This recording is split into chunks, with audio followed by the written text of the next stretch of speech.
Welcome back to my channel. My name is Peyton Hawes, and today I'm going to be giving a recap and review of The Secret Lives of Mormon Wives Season 2, Episodes 9 and 10. This will be my final episode of the season. Reviewing this last year, I did a Season 1 recap and review and how it all comes back to Mormonism. I don't really feel like I could do something like that with Season 2 that much this time. There's not a lot tied in to Mormonism fully of the show. It's really more about their lives on an individual level and their friendship drama and social media drama than it has anything to do with the church, to be honest. Anyway, the reason I do think I am a good person to recap and review this show is because I am an ex-Mormon Utah living mom myself. So without further ado, let's get right into the beginning of episode 9. Also, you're going to see me looking over here a lot because this is where my notes are. So this is definitely a good video where you can listen and you don't have to watch because I'm mostly giving you my thought. So the girls are headed out on another girls trip. Jessie says that she realizes this is really bad timing after the Saints and Sinners party, but everything was already paid for, so she did not want all this to go to waste. And I was like, no, honey, I would go, even with all the drama. Don't let it go to waste. Taylor didn't show up, and Demi said that she feels relieved that she didn't show up because she doesn't have to feel like she's walking on eggshells, and no one agreed with her.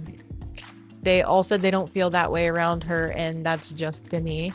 And Demi said in a side interview that she thinks Taylor is just playing the avoidance game, and rightfully so, because she should be afraid of me, Demi said.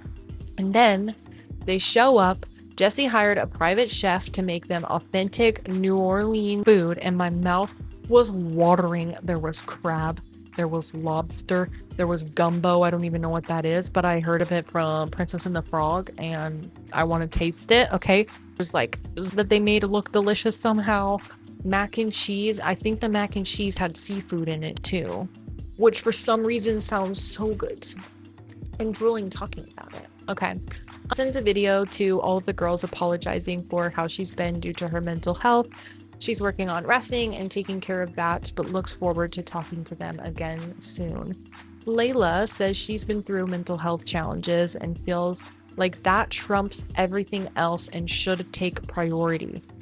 Jessie admits that she didn't realize the extent of everything that was going on and genuinely seemed to feel bad and wants to make things right with Jen.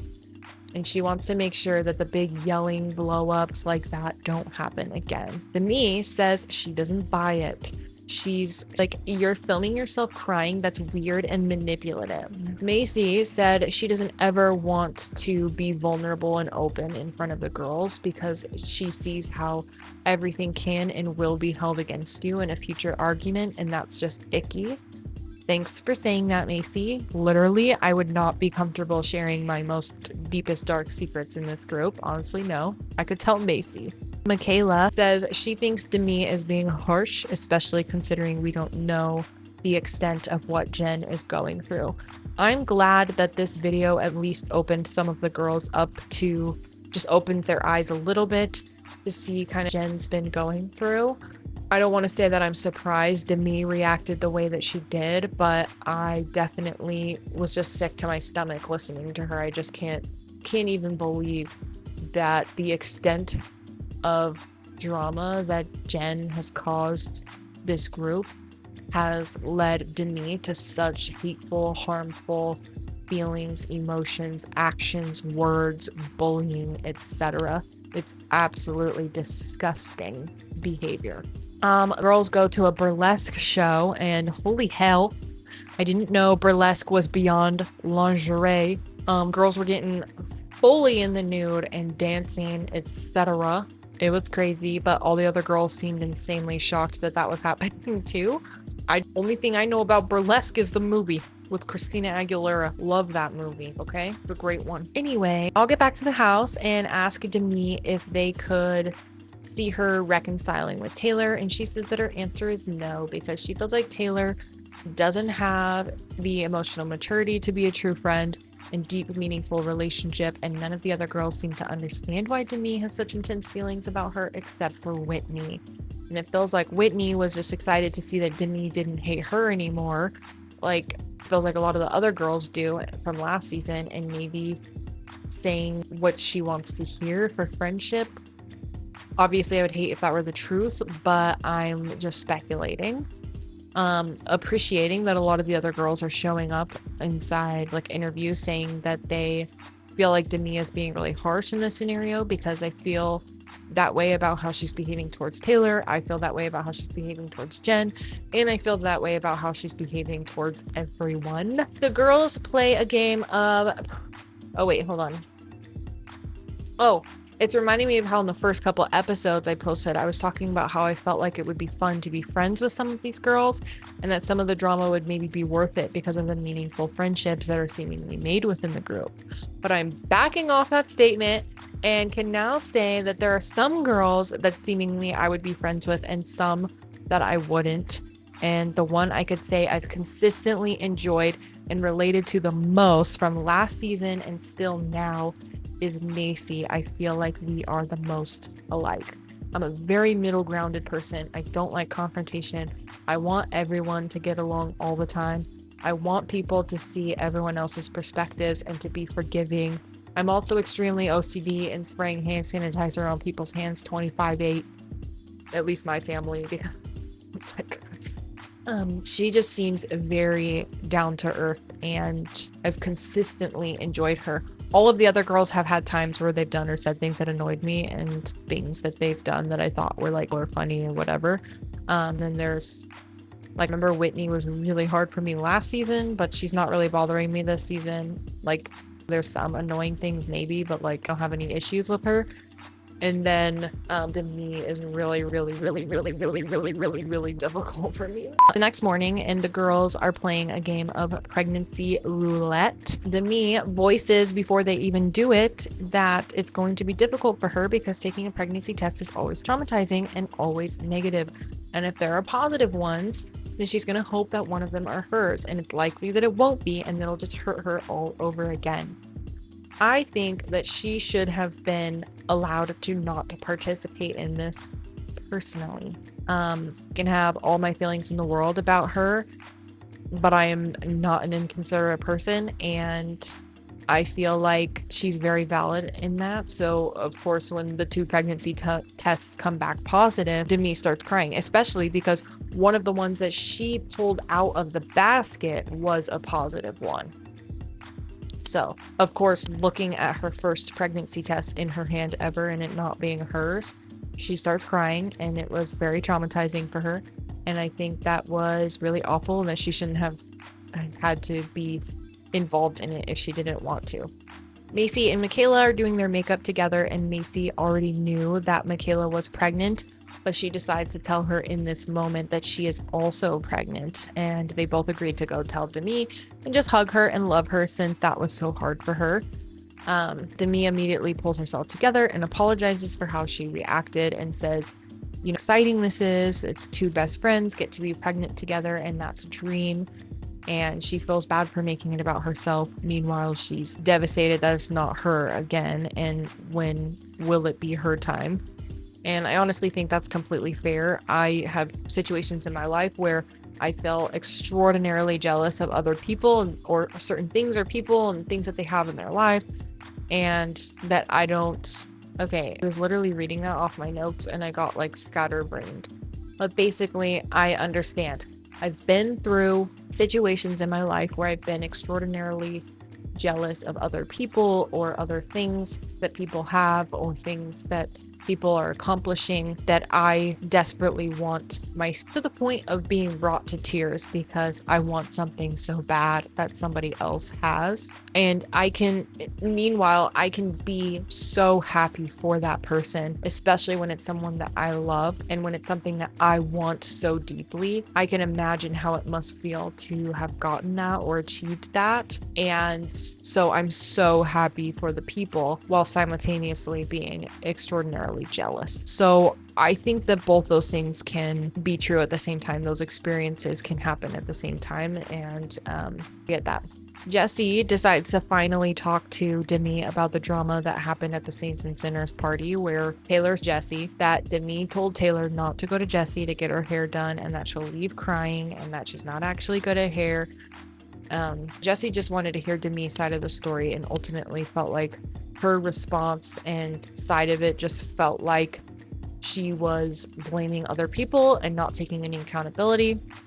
And she didn't feel like she could fully trust Demi, and that her explanation just made her feel a little bit worse and deflated, and that she's going to build up a wall with Demi and kind of her distance. And she's wondering if she might be the cancer in the group after all. Which the fact that Jesse's finally seeing that too, big. I think it's sad that she had to experience best friend trying to kick her off the show for more money, forgave her so quickly, and then didn't realize truly how awful that was until other people found out about it and were like, what the hell? Like, I don't know. That's just icky. Girls talk about the young women theme, church, and what they believe and what they don't. Michaela says she's never been through the temple. Layla says she would do it for Cam if they got married. That was kind of a red flag for me. Like, looked at her from across the table and was like, in her head, like, some people who are in the church, like me, were like judgmental of that. Like, him, what are you talking about? For him, because it's supposed to be for the two of them.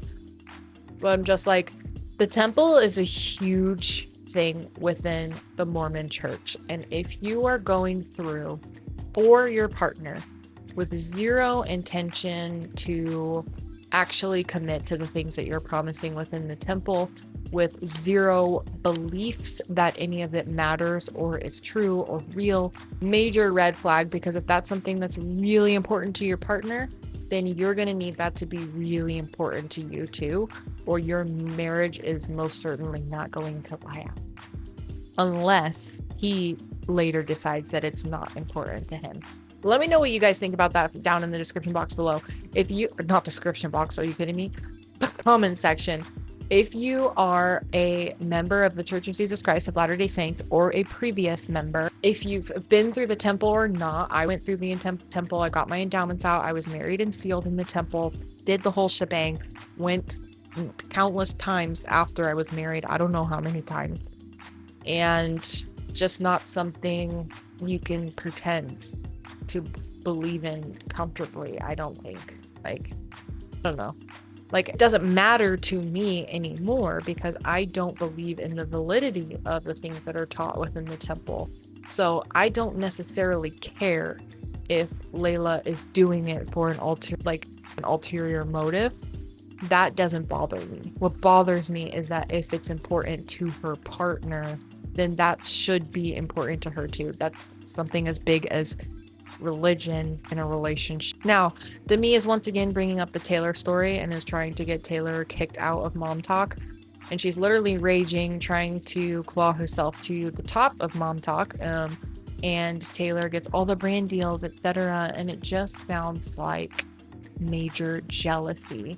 And that is how episode 9 ends. And we go right into episode 10, where Layla brings over a gift of beignet mix from New Orleans to Taylor because she missed her on the girls' trip and she feels bad about not having her back at the Saints and Sinners party like she said she would. And she tells Taylor some of the gossip that Demi was chatting about her during the trip, and how, you know, if Taylor is in Mom Talk, then she's out. That's what Demi said. Demi said, if Taylor's in Mom Talk, I'm out.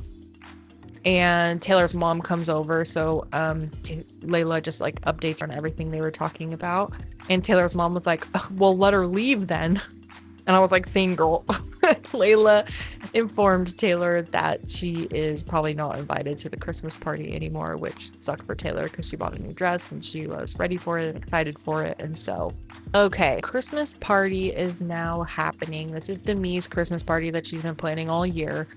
And things are chilling for a minute. And then Leanne, Taylor's mom, shows up to the party without Taylor because Taylor was uninvited.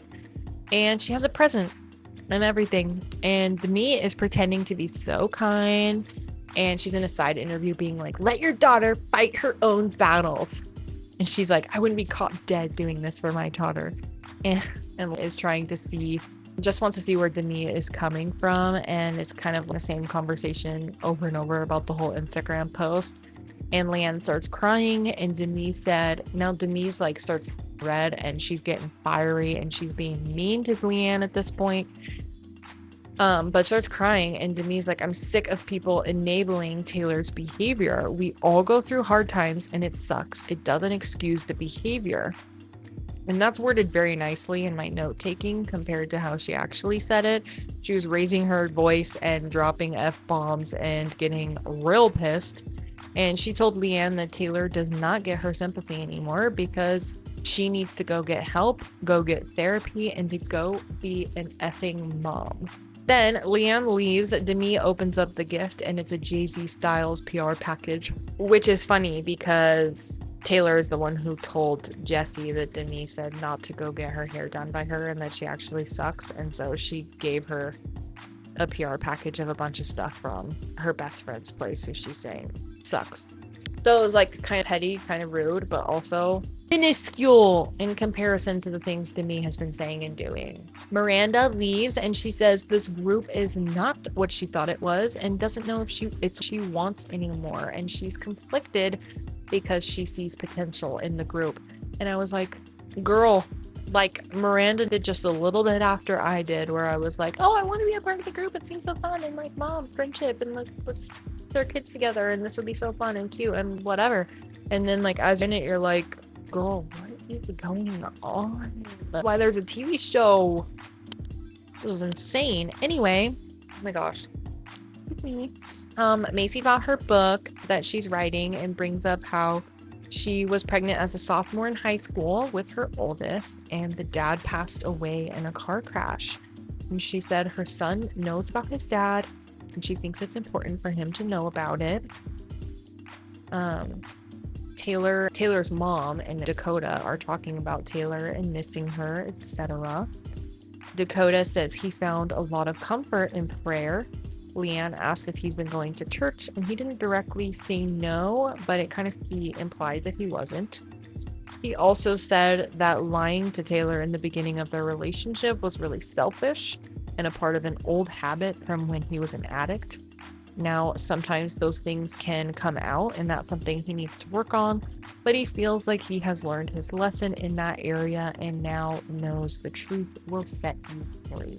So that seemed like a good breakthrough for Dakota. Macy and Jesse chat at the salon and agree that Demi isn't being a good friend and she isn't being fair or loyal like she preaches.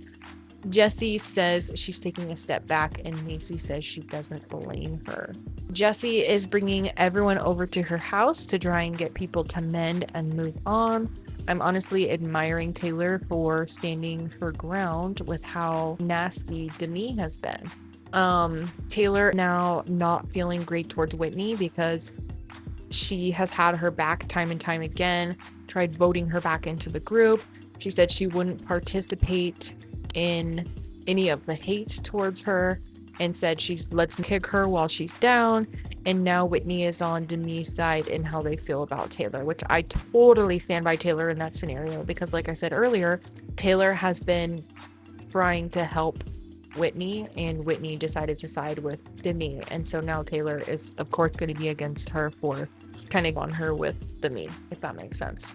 Now this fight at Jesse's house brought up everything. The Saints and Sinners party, the Italy drama, Jay-Z Styles attempting to kiss Jesse off the show for a bigger cut, kicking Jen while she's down, kicking Whitney while she's down last season, kicking Taylor while she's down. Everyone is now voicing times where Demi has hurt them, and Demi cries saying she's been the most loyal friend and always has everyone's backs. And I'm just thinking, bitch, when only seen talking shit about everyone else, not taking accountability for anything she has said or done all season while pointing her finger saying that about everybody else. Demi says she needs to take a break from mom talk and walks out. And I was like, bye.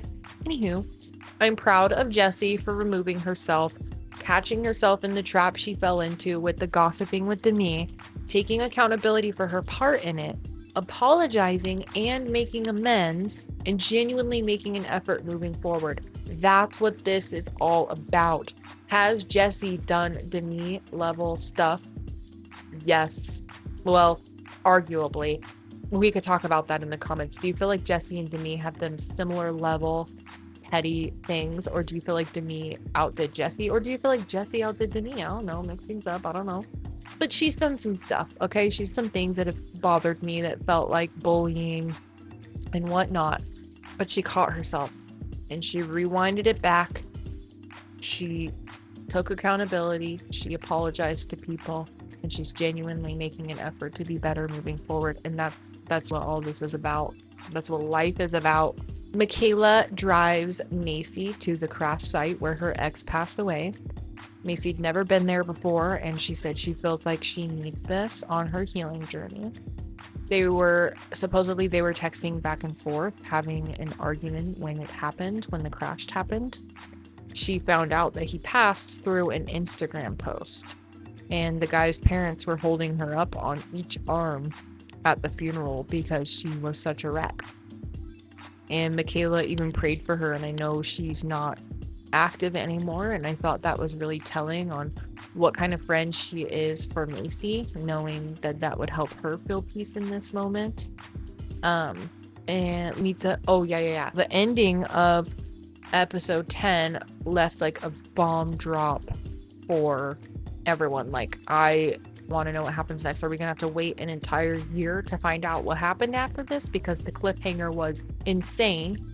Layla meets up with the guy from Italy that she was involved in, the one who was involved in the Demi drama. And he says that nothing really happened with Demi, even though he wanted it to. But he did make out with Jesse. She supposedly ran into his arms, wrapped her legs around him, etc. Layla asked if they had sex, and she said yes. She asked if they still keep in contact, and he said yes, they've been chatting to potentially meet up again, and said that Jordan doesn't know the extent of things, but it wasn't just a one-night stand. Then we get teasers for what happens next, but that was the last episode, so I don't know how long we gotta wait to know what happens next. But I think Jesse was on a podcast. Was it not Squeeze? I don't think, because Michaela and Whitney were on the Squeeze, the Files. I think Jesse goes on the Files. I gotta watch that.